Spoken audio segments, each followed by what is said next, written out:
Okay, so yes, I'm dressed like a Vulcan from Star Trek. Like you do. It's Halloween when I'm filming this, so this is the only thing I had that required no money to be spent. But I'm pulling off these janky eyebrows. I will make Spock proud of this outfit tonight. I so swears it. What is up, you guys? It's me, your girl, your Casey. I hate it this month. Why, you may ask? Why? Because everything I read was 3 stars or lower, and there were some DNFs too, and I don't like that. 3 stars is just a meh. I like reading great books, good books, and then the awful books. This mandatory, it just bogs me down, because I'm like, I got no opinions on this. It was just bad. So that was me. But also, I finished this book. You guys remember this book I talked about last month? Assassin's Quest? I don't know what to rate this stupid thing. Good parts first. I love Fitz. This boy, my boy, Robin Hobb, she is the devil. That's the nicest thing I could say. She tortures her characters, and I love it. I love the writing. I love the fantasy. This is book 3 of the Farseer trilogy.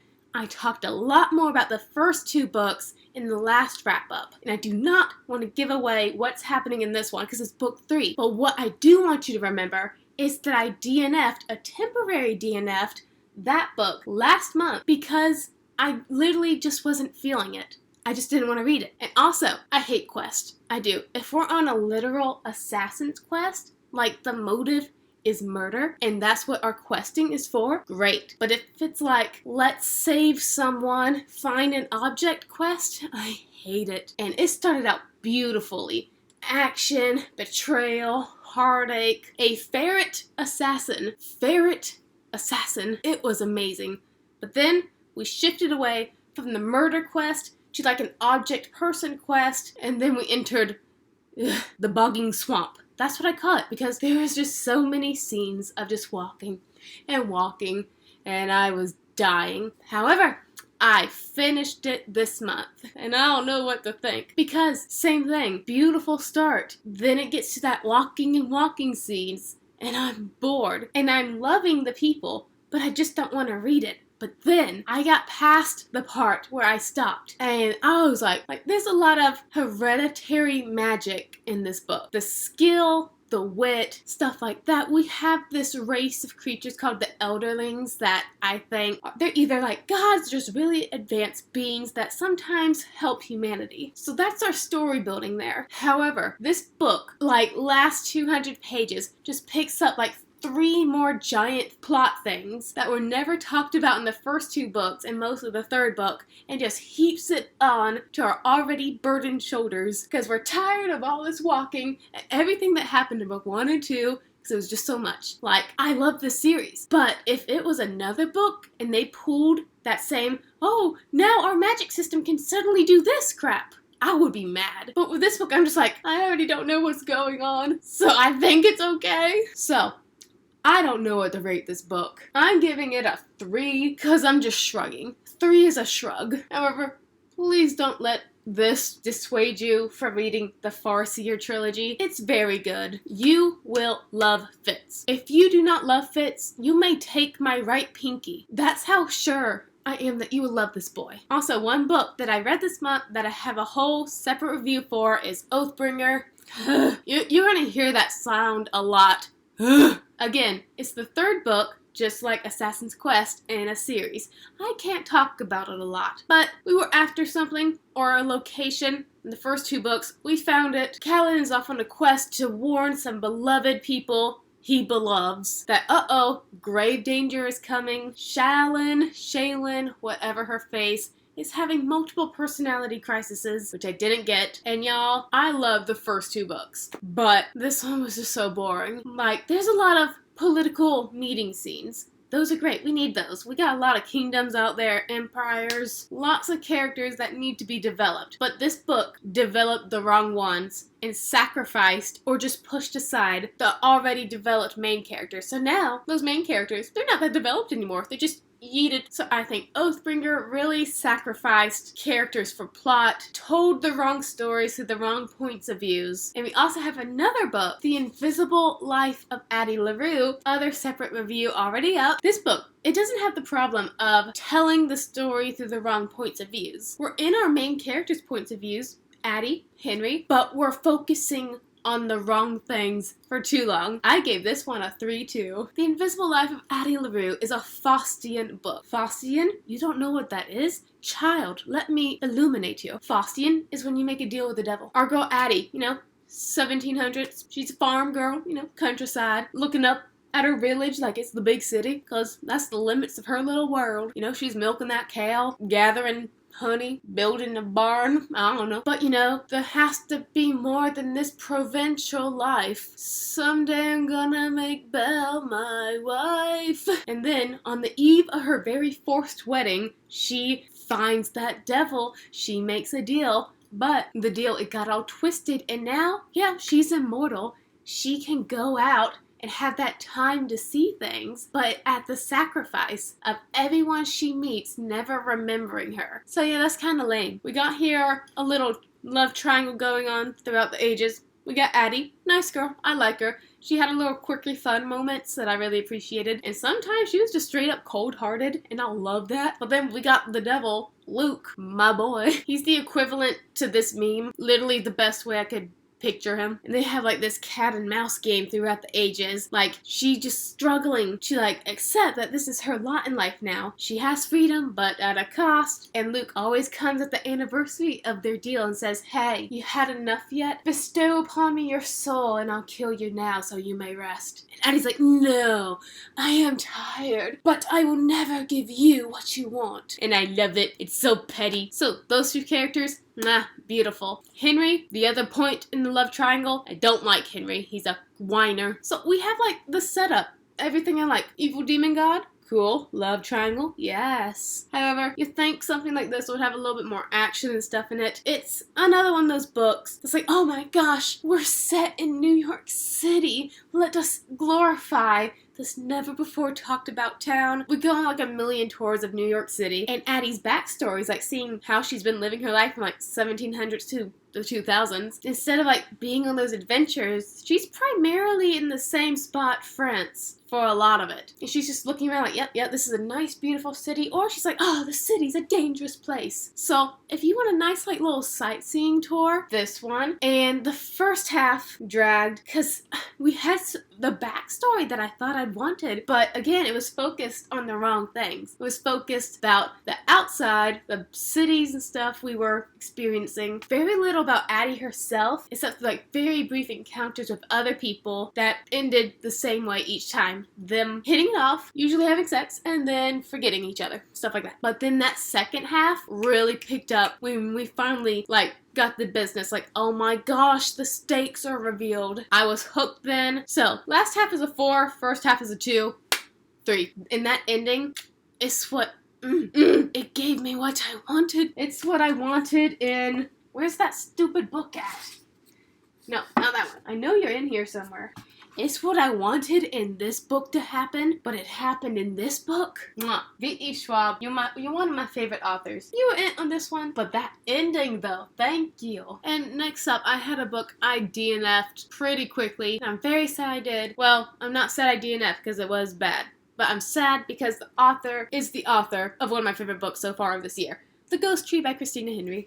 Yikes. Oh my gosh. Okay. You guys know that stereotype, men writing women.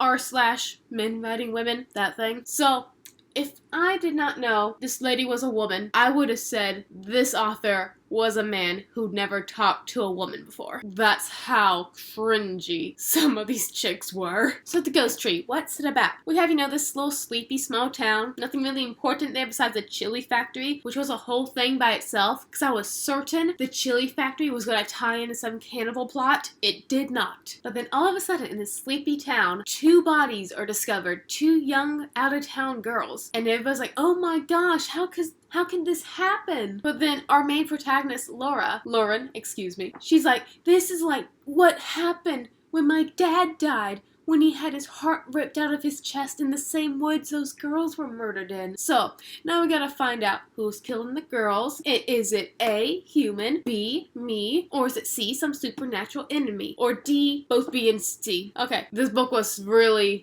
like, right off the bat, there are so many tropes and facts thrown into your face. Like, we got child psychics, visions, and everything is pretty much revealed 150 pages in. Like, it's not a drawn-out mystery. I mean, the main mystery, who is killing these girls, isn't revealed yet, but all the other little bits about, like, the town and how these murders are being covered up, that's revealed like that. So there's nothing really keeping me wanting to read more because I basically learned everything already. And again, the tropes. Every single standard fantasy paranormal trope, it's in here. Everyone's pretty basic, but one thing that was good was that the author was really good and making the annoying characters very annoying. I was ready for some people to die very soon. Very soon. But man, the girls, especially one girl in particular, they were so cringy. Like, horny. And like, they're 13 to 15. And there's a great many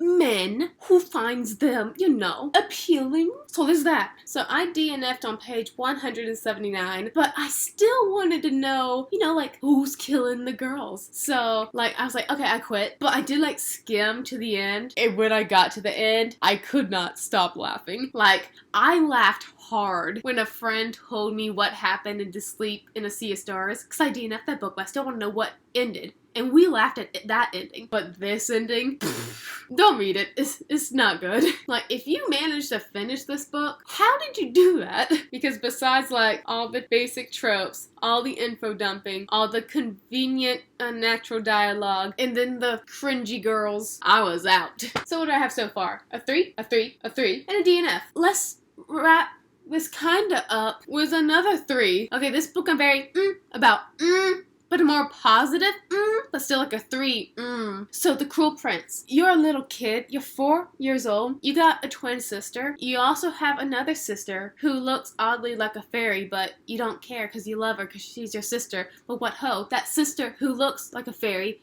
is a fairy. She's a changeling. So one day, cause her mama, she was in the fairy world, but when she was having the baby in her belly, she escaped the fairy world. So she went back to the human world, she popped out the big sister fairy baby, met a new human man, had the 2 twins, but then guess what happens? The daddy of the fairy baby is like, girl, you took my daughter? So he comes back. He kills his traitorous wife, her new husband. Then he's like in the living room looking at these kids who are looking at the bodies of their parents. And he's like, well, I will raise you as my own. So that happens. Loved it. Now fast forward 10 years, and you are our human protagonist, Jude, living in the fairy world, you know, having a great old time. You know, you're learning how to sew basket out of cattails. Not like cattails. Cattails. You're dancing some sprightly jigs in the pale moonlight with some ogres, you know, doing what fairies do. You're just trying to learn fairy school stuff too.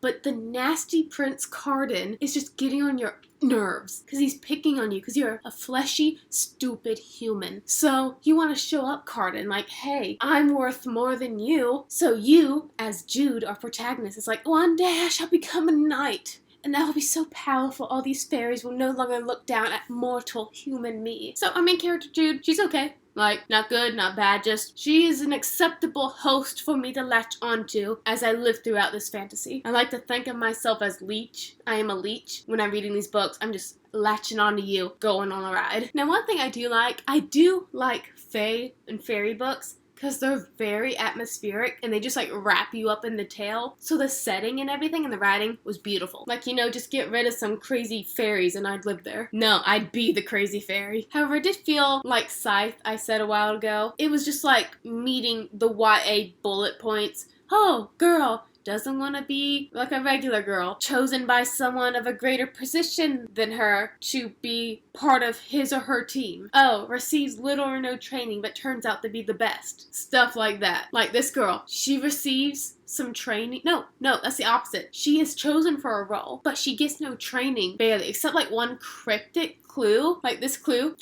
What is that word? Editor Casey, post it here. This word was the clue, and the guy who said the clue, he's like, hey, you might want to look this up. Like, he brought it out of the blue, and he's our teacher. So Jude's like, okay, teacher, I'll look this up. You should begin studying this word. And what do you know? Her studying of this word, dropped by a random hint that came out of nowhere from her teacher, saves her life later on. And because we're in, like, the fairy courts, there's a lot of political maneuvering going on, and that's good. Oh, the thing with Carden and his family, like, there's 6 or 7 other brothers and sisters, and, like, they're princes and princesses, but the king doesn't, when he dies, it doesn't go to the firstborn. He gets to choose who gets the throne, so that was nice. It led to a lot of drama later on, so everything that had to do with the king and the princes and princesses, nice. However, all the people under them, like the counts and countesses, the duchesses and the dukes, there were so many of them, and one big mystery revolves around one of them. I think her name is Liriope. Like, everything revolves around Liriope. Like, 50 mysteries are wrapped around this woman, and we never meet her. So I don't care. And this book, if you did not know, is set in the same world of the Unsilly and Silly courts as Holly Black's other series, Tithe, or Modern Fairy Tale, or whatever it's called. And yes, some characters that were in those series, or those books, make an appearance here. And I always am of the belief that if something is set in the same world, you should read all the books. Like, I think you should read the Grisha trilogy before reading Six of Crows, because same thing. People from those books come into those books. And you can tell when a previous character comes onto a new scene, because there's just this almighty spotlight on them, and we're like, why are you special?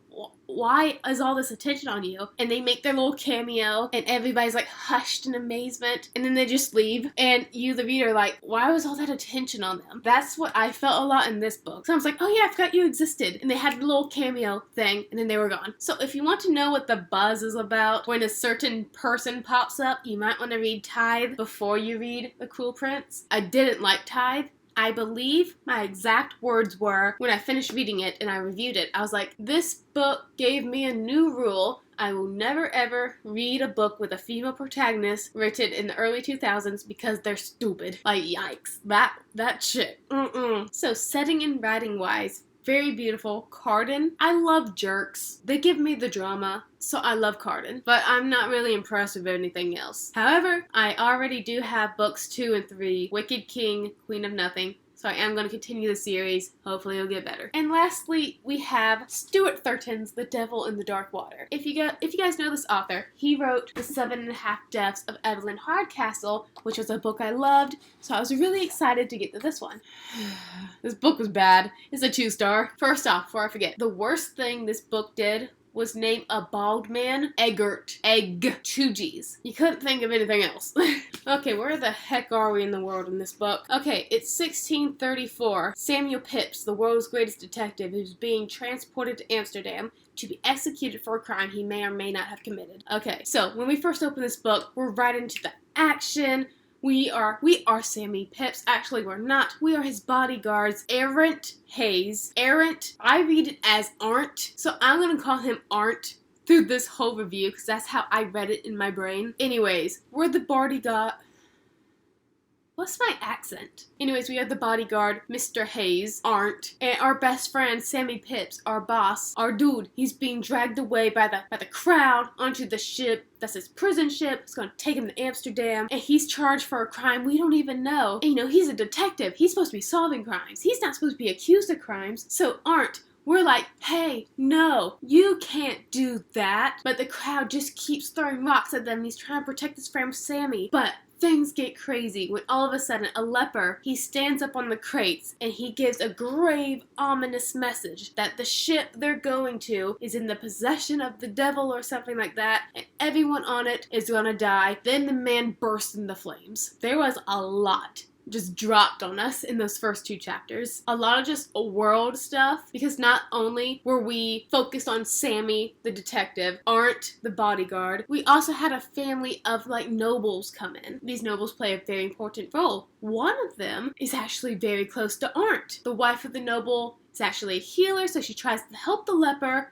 who bursts into flames, but you just don't recover from something like that when you're lying burning to death on a dock. And these nobles are traveling on the same boat as Sammy and Arndt to deliver a secret crate of something to Amsterdam, I guess. So we all get up on the boat, and you know, that leper guy was actually kind of right. And there's some demonic stuff happening. People are dying, pigs are bursting open. This book, even though I did not like it, had a fantastic setting. Cause y'all, I did not know how gross boats were way back when. It's disgusting. There's pee everywhere. It made me anxious and claustrophobic, so setting was good. I was uncomfortable, and that's how it should be. Except in Kafka on the Shore. That was bad. And so Arndt, the bodyguard, he sees his best friend thrown into prison. And he's like, I will solve why my friend Sammy got imprisoned. I will find out the crime he's been blamed for. I will find out who's falsely accusing him. And I will find out who is this demon thing lurking on the ship. But will he solve all these mysteries before it's too late? He literally could not, because I could not. Because there was a lot of stuff hidden from us that we could not solve naturally. First off, we were in a lot of point of views. There's a big cast of characters, and it's easy to mix people up. But we aren't in the important people's point of view. Like, we are in some important people's point of views. But a lot of the suspects are people we never see. Because, oh, conveniently, they just don't want to come out of their cabinets. Did I say cabinets? I meant cabins. So it did that classic thriller mistake of having villains who were barely there. And also, there was a lot in this mystery, like who the demon is or the devil is, like just causing havoc on the ship. Is it a person or is it an actual devil? And what crime has Sammy been accused of and who accused him? But the one mystery about like who's responsible for like all the murders happening, super easy to solve. It's literally the person you never see because they're stuck in one place. Like it is a glaring bright scarlet light of blame. If you can't keep track of where all the characters are, the one you can't keep track of is who's doing it. It was claustrophobic, yes, but we didn't get to really examine the areas or the clues really intensely. A lot of just plot was just dropped on top of us, especially like all these names of the people we don't get to see who are important to the story. And guys, that ending was very bad. Like, I'm gonna put a short spoiler thing right here and tell you what the ending was. They formed a vigilante pseudo-demon attack group to rid the world from evil. It was stupid. I was never really engaged with it. I didn't care about the mystery. I wanted to know about the demon thing more because I know this author. I know he likes to take supernatural things and blame it on supernatural things, but oh, it's really a man. So like, please be an actual demon. Please. So I was hooked on that mystery, but then we had like 50 other mysteries drop on top of us. It was just a mess. Not really plotted. A lot of just convenient things happened for the story. Also, just like a brief editor's note, to get to each clue, it felt like there was a bunch of hand-holding. Like, they didn't expect you to solve the clues. And yes, they were poorly laid out, but you had to be like guided by the narration to get there. Kind of like a tutorial or a non-playable character in a video game telling you in big, bold red letters where to go. That's what this book felt like constantly. And so, yeah, that was my very lacking wrap-up. Nothing was good. I'm sorry. I have nothing good to report except my eyebrow game. Always be poppin'. If you guys noticed, I taped my ears to get that Vulcan point. But guys, next month is NaNoWriMo, National Novel Writing Month. I am probably not going to read a lot. Less than like 2 books if I could help it. That's how I want it to be. I want to be all about writing. So, probably no wrap-up next month, but a lot of vlogs. So thank you guys for watching so much. I want some kombucha. The Mandalorian Season 2 is happening. So I'm out of here. Live long and prosper. Bye.